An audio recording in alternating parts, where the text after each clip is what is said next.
Hey guys, real quick, before we dive into today's video, I wanted to let you know that I'm currently on the road, as you might be able to tell by the hotel room with the giant explosion of stuff everywhere.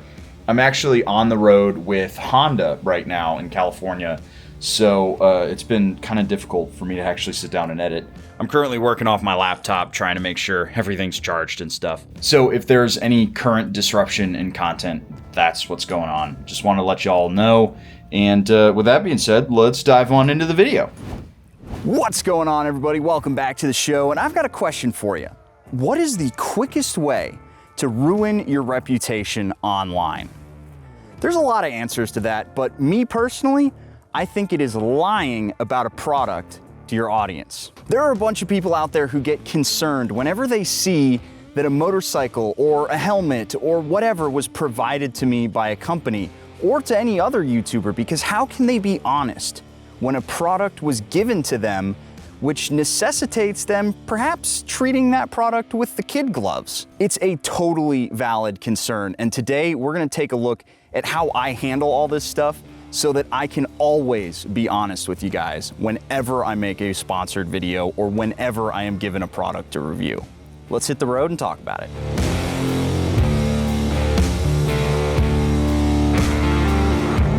Now, it's kind of serendipitous that I decided to film this little chat today because I'm actually reviewing 3 different things all at the same time. I'm reviewing the CF Moto 450 NK right here. I'm reviewing this Sedici Carbon Primo Strata 3 Carbon Liberty Edition helmet, and I'm reviewing the Osmo Action 4 against the GoPro Hero 12 and the Ace Pro. Now, the CF Moto video, they just gave me the motorcycle. Same thing with the helmet. I just reached out to the folks at Revzilla and they were like, yeah, sure, here, have a helmet, make a video. However, DJI is actually sponsoring the video on the action cameras, and they actually supplied the GoPro Hero 12 to me. Now, I always have to tag whenever somebody is sponsoring or promoting a video. That's actually illegal if I don't do that, believe it or not. If somebody's out there thinking that I have gotten paid for my opinion and I don't say that, they could actually file a complaint with the government, and I would basically have to I'd have to justify that, look, I didn't get paid, or whoops, I forgot to hit that button, and then I'd have to pay a fine. The line does get a little bit blurry, though, when you receive a product for free or when I've got a loaner motorcycle. Like, did CF Moto sponsor this video by giving me the motorcycle? Kinda, but I'm not getting anything from them other than opportunity to ride the bike. Whereas with this helmet that I'm reviewing, they gave me the helmet. So regardless of whether or not I like it, I still get to keep this helmet, right? I mean, who wants to wear a helmet that I've been sweating in for a couple of days as I've been riding around and getting to know it? That would just be nasty. And if you're out there, what's wrong with you? Who hurt you? But the thing to really remember here, guys, at the top of this video is that it is illegal. It is straight up illegal for me to not disclose sponsorships when I'm making a sponsored video. That is, I believe the technical term is totally not cool. But there's more to it than that. It's more to it than just I'm in compliance with the law, because I could be in compliance with the law and still tell you guys something that I don't personally believe. And that's where you really start to see people just sacrificing any goodwill that they've built up with their communities. And once you've done that one time, it is so hard for you to earn that trust back. It's so hard. You know, you can look back in specifically like the gaming YouTube space a while back, say, 8 or 9 years ago, when YouTube was still kind of the Wild West. You saw people sacrificing their credibility for cash all the time. And sometimes it wasn't even for cash, it was just for product. It's just not worth it, because you're literally trading in your livelihood. Because if you guys don't trust me, what is the point of you watching one of my videos?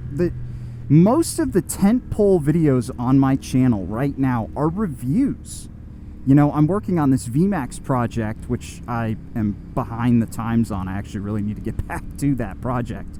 But the biggest videos on the channel are review videos. And if you do not trust my opinion, then there's no reason for you to come back. And really what that forces me to do is, A, it forces me to look at everything that I review with a much more critical lens. And that's why I will always post corrections. Like when you look at the Mach 5 Commander video, that helmet, actually the price changed in the middle of filming that review. And I was like, whoa, hold up guys. This price changed, and now that the price is higher, I'm not so sure about this helmet right now, because it's got this whistling problem and all you're getting is a cardo, and the helmet itself doesn't really feel like it's that high quality for that price point. It was borderline. Any higher in the price and I would have said no, it's just not worth it. It's actually a lot more common for me to say no to product videos than it is for me to say yes to product videos. There's a lot that I just don't cover because either I don't want to put my weight behind it, or I just don't think it's worth putting in front of you guys. I'm really careful about what I put on the channel, and I'm not saying this to be like, oh, I'm so good at being a YouTube guy. No, I'm terrified of the idea of making something that doesn't belong on the channel, having some folks in the audience get pissed and not come back, because at the end of the day, any YouTuber's livelihood is in large part thanks to their viewers. And if the viewers go away, you screwed yourself. And it is so easy to sell your soul for a product and then completely trash your credibility overnight. But let me give you an actual, like, real world example of how some of this works, right? So the Solar Eclipse 2.0 that I reviewed a while back.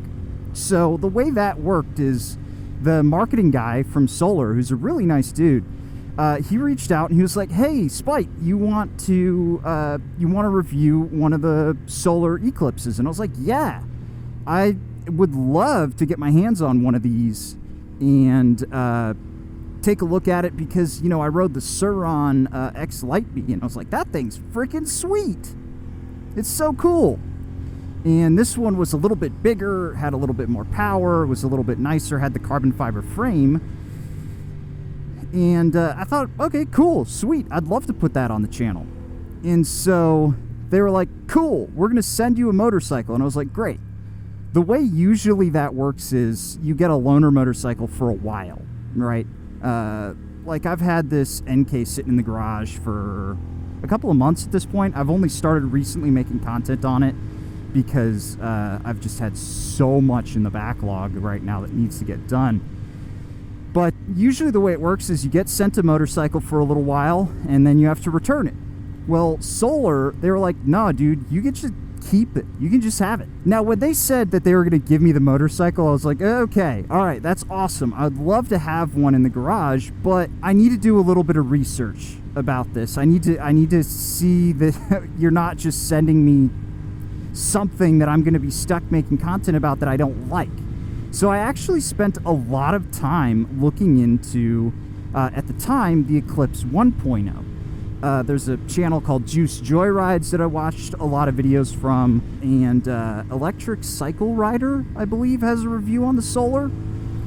I looked at all of those videos and made sure that this product was something that fit the channel, because A, it's electric, and electric tends to be a little hit and miss on the channel, and B, it's not really a motorcycle. And at the end of the day, I determined that it was a real enough opportunity for me to not just make one review video, but to make multiple videos about it, going and doing a lot of different things. You know, I can ride it off-road next to the Hawk, or I could ride it around next to something like a Grom or the CF Moto Papio, and kind of compare and contrast the two, because there's a lot to talk about there. Now, currently, some people have been asking where the Solar is. It's still in the garage, and it actually has had a controller issue. The controller went out on me after 5 or 6 rides. It started acting a little funny, where it would lurch a little bit, and then now it won't come out of the park gear. So I've been waiting on a new controller, and I'm going to make a video talking about how I have just been waiting on this controller, and in the meantime, the Solar's just been sitting in my garage.